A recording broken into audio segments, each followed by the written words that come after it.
नाग की पूजा से मिला संतान सुख। नाग पंचमी से संबंधित एक कथा के अनुसार एक राजा के 7 पुत्र थे। सभी का विवाह हो चुका था। उनमें से 6 पुत्रों के यहाँ संतान का जन्म हो चुका था। राजा के 7वें पुत्र के घर संतान का जन्म नहीं हुआ था। संतानहीन होने के कारण उन दोनों को घर और समाज में तानों का सामना करना पड़ता था। समाज की बातों से उसकी पत्नी परेशान हो चुकी थी, परंतु पति यही कहकर समझाता था कि संतान होना या ना होना तो ईश्वर के हाथ में है। इसी प्रकार उनकी जिंदगी संतान की प्रतीक्षा में गुजर रही थी। एक दिन श्रावण मास की पंचमी तिथि के दिन रात में राजा की छोटी बहू ने सपने में 5 सांप देखे। उनमें से एक सांप ने कहा कि पुत्री, तुम संतान के लिए क्यों दुखी होती हो? हमारी पूजा करो, तुम्हारे घर संतान का जन्म होगा। प्रातः उसने यह स्वप्न अपने पति को सुनाया। पति ने कहा कि जैसे स्वप्न में देखा है उसी के अनुसार नागों का पूजन करो।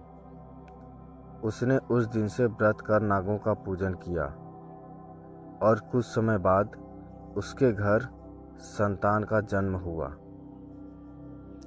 दूसरी कथा। नाग भाई ने दिए बहन को उपहार। एक धनवान सेठ के घर छोटे बेटे की पत्नी रूपवान होने के साथ ही बहुत बुद्धिमान भी थी। उसका कोई भाई नहीं था। एक दिन सेठ की बहुएं घर लीपने के लिए जंगल से मिट्टी खोद रही थी। तभी वहां एक नाग निकला।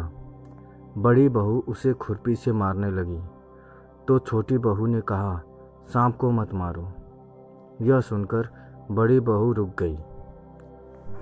जाते जाते छोटी बहू सांप से थोड़ी देर में लौटने का वादा कर गई, मगर बाद में वह घर के काम काज में फंसकर वहां जाना भूल गई।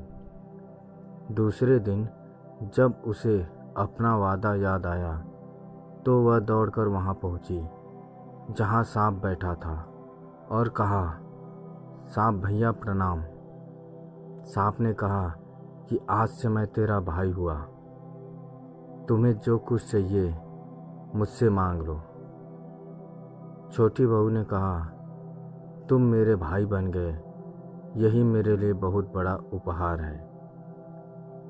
कुछ समय बाद सांप मनुष्य के रूप में छोटी बहू के घर आया और कहा कि मैं दूर के रिश्ते का भाई हूँ और इसे मायके ले जाना चाहता हूँ।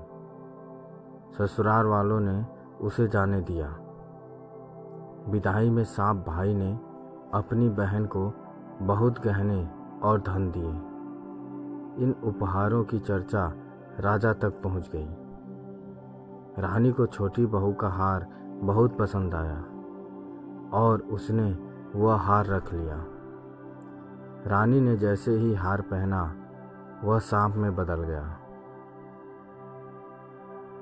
राजा को बहुत क्रोध आया, मगर छोटी बहू ने राजा को समझाया कि अगर कोई दूसरा यह हार पहनेगा तो यह सांप बन जाएगा।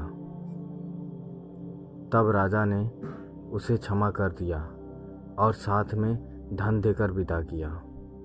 जिस दिन छोटू बहू ने सांप की जान बचाई थी उस दिन सावन कृष्ण पक्ष की पंचमी तिथि थी। इसीलिए उस दिन से नाग पंचमी का त्यौहार मनाया जाता है। दोस्तों, यह कहानी आपको कैसी लगी हमें कमेंट करके ज़रूर लिखिए। अगर अच्छी लगी तो शेयर करें, सब्सक्राइब करें और लाइक करें। धन्यवाद।